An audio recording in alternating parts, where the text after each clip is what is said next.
ख़ुशी जो इज़हार कंदो आहे त मुंहिंजे वारसनि मूंखे केॾो सुठो कफ़न पारायो। हज़रत इमाम जलालुद्दीन सुयूती रहमतुल्लाह अलैह किताब लिखियो आहे शरह सुदूर, उन में हिकिड़ो वाक़ियो लिखियो अथसि त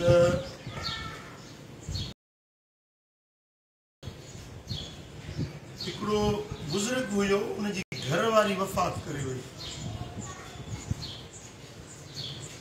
हिकिड़ी राति ख़्वाब में ॾिठई त रिश्तेदार औरतूं उनखे नज़र आयूं, पर उहे सभई ममाती जूं फोत थियल, नानी चाची मासी सौट मासा जेके गुज़ारे वियूं उहे नज़र आयूं। पर उन्हनि में संदसि घर नज़र कोन आई। उन्हनि खां पुछई त तव्हां सभई आहियो, पर मुंहिंजी घरवारी नज़र कोन पई अचे। उन्हनि चयो त तो उनखे कफ़न सुठो कोन पारायो हुयो, सो उहा उन कफ़न में एतिरियुनि जेॾियुनि सरतियुनि में ईंदे शर्मसार पई थिए, उनजे करे न आई। छो त कफ़न तव्हां उनखे सुठो न पारायो।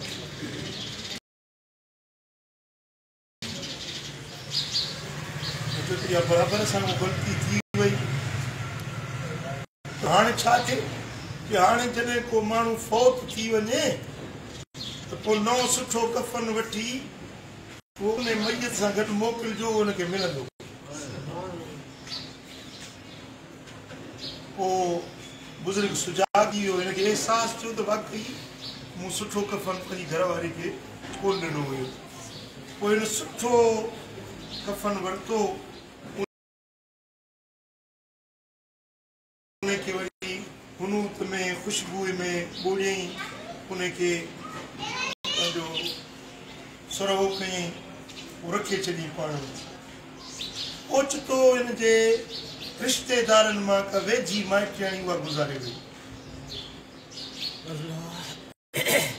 पोइ हिन ई कयो जो उहो कफ़न जेको ठाहियो हुयईं, मैयत जेको दफ़न कनि पिया, उहो कफ़न खणी उनजे सेरांदी खां रखियईं ऐं उनखे कन में चयईं त ओ मुंहिंजी फलाणी रिश्तेदार, जॾहिं तूं कब्रिस्तान में वञी मुंहिंजी घर वारी फलाणी तोसां मुलाक़ात थिए त हे कफ़न उनखे ॾिजांइ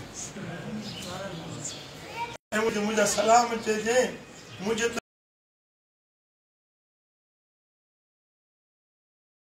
माज़रत कजांइ त असां को ग़लती थी वई, असां तोखे सुठो कफ़न न ॾिनोसीं, ही कफ़न तोखे असां मोकिलियूं। पोइ उनजे सेरांदी को कफ़न रखी उनखे नियापो में। ऐं ईअं बि रिवायतुनि में आयो आहे त तव्हां जो को माण्हू फौत थी वञे त तव्हां उनखे अॻिते जेके अहल ममाती ॾे नियापो ॾियणो हुजे त उनखे नियापो ॾियो, इहो नियापो उनखे पहुचाए।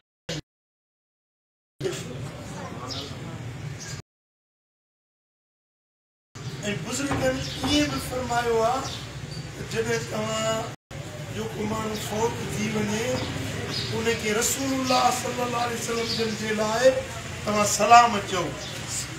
छो त मैयत जॾहिं क़ब्र में वञे थो त उनजी मुंहिंजे हाल अहवाल जी बि ख़बर पए थी। इन ते हिकिड़ो वाक़ियो इन किताब जंहिंजो ॿुधायो मां जलालुद्दीन सुयूती जो शरह सुदूर, उन बि इहो वाक़ियो लिखियो आहे। ॿियो हाफ़िज़ इब्न क़य्यिम जो किताब आहे किताब रूह, उन में बि इहो वाक़ियो लिखियो अथसि। थोरो नालनि जी मट आहे, वाक़िए जा थोरा अल्फाज़ चेंज आहिनि, बाक़ी वाक़ियो इहो हाफ़िज़ इब्न क़य्यिम बि लिखियो आहे, इमाम जलालुद्दीन सुयूती बि लिखियो। हिकिड़ा ॿ असहाबी हुया, हज़रत रबई ऐं रबी, ॿई पाण में घाटा दोस्त हुया, यारी हुई ॿिन्ही जी पाण में गहरी। हिकिड़े ॾींहुं वेठा हुया पाण में कचहरी कंदे, चयूं यार मौत बरहक आहे, मुमकिन कोन्हे त असां ॿई हिकिड़े ॾींहुं गॾु मरूं। हिकिड़ो ज़रूरु अॻ में मरंदो 5 ॾींहं या 5 महीना या साल अॻ में, ॿियो वरी को मरंदो। हाणे अॼु पाण में था कयूं वाइदो, जेको अध में मरी वञे सो पोयों जेको चेहरो हुजे उनखे उतां जो हाल अहवाल ॿुधाईंदो। हिननि पाण में तव्हां सम्झो था ॿिन्ही पाण में इहो वाइदो कयो हज़रत रबई ऐं रबीअ त जेको अॻु में मरी वियो उहो ख़्वाब में अची पंहिंजे जहिड़े साथी खे ॿुधाईंदो त उन सां अॻिते छा मामिलो थियो, छा वियो वापिरियो, हिसाब किताब कीअं थियो, पुछाणो कीअं थियो, क़ब्र में कहिड़ी कारवाई थी, इहो अची ॿुधाईंदो। पाण में हिन अहद पैमान इक़रार ॿधो।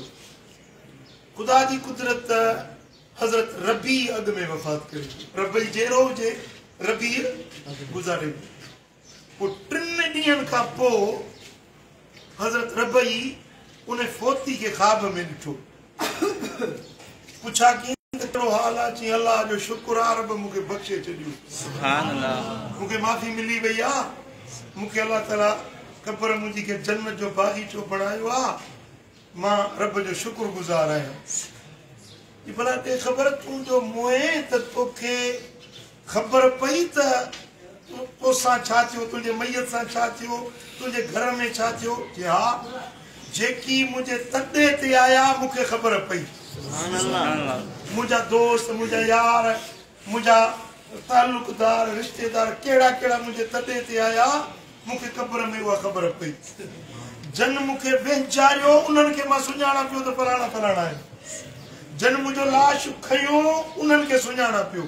जन मूंखे कफ़न ढकायो, उन्हनि खे सुञाणा पियो।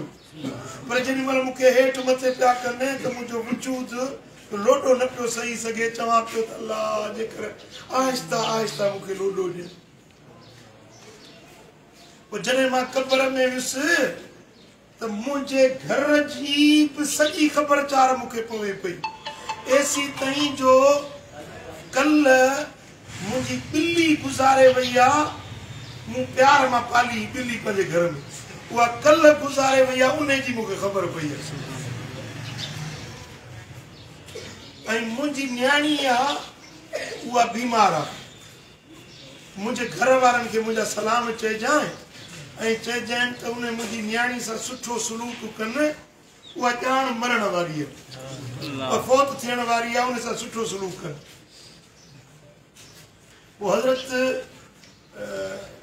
रबई चयुसि हीउ तुंहिंजे चेहरे ते दाग़ नज़र थो अचे, जॾहिं तूं जहिड़ो हुए त हीउ दाग़ कोन हो, मरण खां पोइ हीउ दाग़ छाजो? चई इहो दाग़ इन जो आहे जो मूं हिकिड़े यहूदी खां 20 दीनार कर्ज़ खयो हो, उहो कर्ज़ मूं अदा न कयो। ही दाग़ उन कर्ज़ जो आहे, छो त मूं कर्ज़ न अदा कयो। मूंखे मलाइकनि सख़्ती कई मूंसां त तो कर्ज़ पराओ छो न अदा कयो आहे। पोइ ही दाग़ मूं ते उन कर्ज़ जो आहे। पर उहो कर्ज़ जेको मूं 20 दीनार उन यहूदी खां खयां, मूं इस्तेमाल बि कोन कया। उहे रखिया आहिनि। मुंहिंजे घर जा 2 कमरा आहिनि। जेको साॼे पासे वारो कमरो आहे उन जी छत में हिकिड़ो सिंह जानवर जो आहे, उहो टुंबियल आहे छत जे अंदरि। उन में उहे 20 दीनार रखिया आहिनि, मूं इस्तेमाल कोन कया। कर्ज़ खयो पर इस्तेमाल कोन कयो। हाणे मुंहिंजे घर वारनि खे चइजांइ त इहो सिंह मां इहे 20 दीनार कढी ऐं उन यहूदी खे उनजो कर्ज़ अदा करे ॾियनि त मुंहिंजो हीउ दाग़ लॻे। पोइ हज़रत रबई सुजाग थी पियो, सिधो वियो उन्हनि जे घर में। पुछा कई त फलाणा माण्हू ताज़ियत जे लाइ आया हा? चई हा। फलाणो बि आयो हो? चई हा। जे फलाणनि माण्हुनि फोती जे बचनि जे मथे ते शफ़क़त जा हथ फेराया? चई हा। चई भला तव्हांजी कल्ह ॿिली मरी वई आहे? चई हा, ॿिली कल्ह मरी। पर इहे ख़बरूं तोखे कीअं पियूं? चई मूंखे पाण हज़रत रबीअ ॿुधाई हुई, सुभान अल्लाह, जो त गुज़ारे वियो आहे। चई हा, उहो राति ख़्वाब में आयो, इहे माजराऊं सभु मूंखे उन ॿुधायूं हुई। हाणे तव्हांखे मुंहिंजे ख़्वाब जो जेकॾहिं यकीन करणो आहे त जेके 2 कमरा आहिनि, साॼे पासे वारो कमरो उन जी छत में मूंखे वठी हलो, उते सिंह टुंबियल आहे, उन में 20 दीनार रखियल आहिनि। इहो आहे कर्ज़। इहो कर्ज़ फलाणे यहूदी जो आहे, उनखे अदा करणो आहे। उन मूंखे इहा वसियत कई आहे। वञी हाणे इन 20 दीनारनि जी उनजे घर जे भातियुनि खे ख़बर न हुई। जेॾी महिल वञी खोलियूं त बराबरि उहो सिंग निकितो उन मां 20 दीनार निकिता उहे खणी विया उन यहूदी वटि यहूदी खां पुछूं त तोखां रबीअ कर्ज़ खयो कि हा अलाह उन ते रहम करे पर उहो त गुज़ारे वियो उन मूंखां कर्ज़ खयो कि घणो चए 20 दीनार कि ही वटि 20 दीनार कर्ज़ उनखे ॾिनो छो तव्हां कीअं मुंहिंजो कर्ज़ अदा था कयो पिया इहो त उन रबी ऐं मुंहिंजे विच में राज़ हो जंहिंजी कंहिंखे ख़बर कोन हुई तव्हांखे कीअं ख़बर पई तव्हां कीअं इहो कर्ज़ खणी आयो चई उहो ख्वाब में आयो हो उन चयो त मुंहिंजो कर्ज़ अदा कयो सो असां उनजे हुकुम सां ई खणी आया उन यहूदी जॾहिं ॾिठो त इस्लाम केॾो भलो मज़हब आहे केॾो सुहिणो मज़हब आहे जो मरण खां पोइ बि उहे पंहिंजो कर्ज़ अदा था कनि वो यहूदी कलमो पढ़ी मुसलमान सुभान अल्लाह ऐं वो जेकी भी मामलात थिया हुया उन्हनि घर वारनि तस्दीक कई त बराबरि तो जेके ख्वाब वारियूं ॻाल्हियूं कयूं से बराबरि असांजे घर में ईअं ई थियो आहे बराबरि कल्ह ॿिली गुज़ारे वई चई हाणे छोकिरी जेका आहे नंढड़ी उनजी उनखे वठी अचो रबीअ जी नंढड़ी न्याणी उनखे वठी आहे मथे ते हथु रखी उनजो बुखार जे करे सख़्त गरम हुयुसि मथो हुनजो चई हिन जो ख़्यालु कजो हीअ 2-3 ॾींहंनि में गुज़ारे वेंदी तोखे कीअं ख़बर पई त हीअ गुज़ारे वेंदी कंहिंजे मौत जी कंहिंखे कहिड़ी ख़बर थी पवे चई न हीअ गुज़ारे वेंदी मूंखे पाण जेको आहे हज़रत रबी उन ॿुधायो बराबरि 3 ॾींहंनि खां पोइ उहा छोकिरी गुज़ारे हाणे इन ते मुहद्दिसीन किराम लिखियो आहे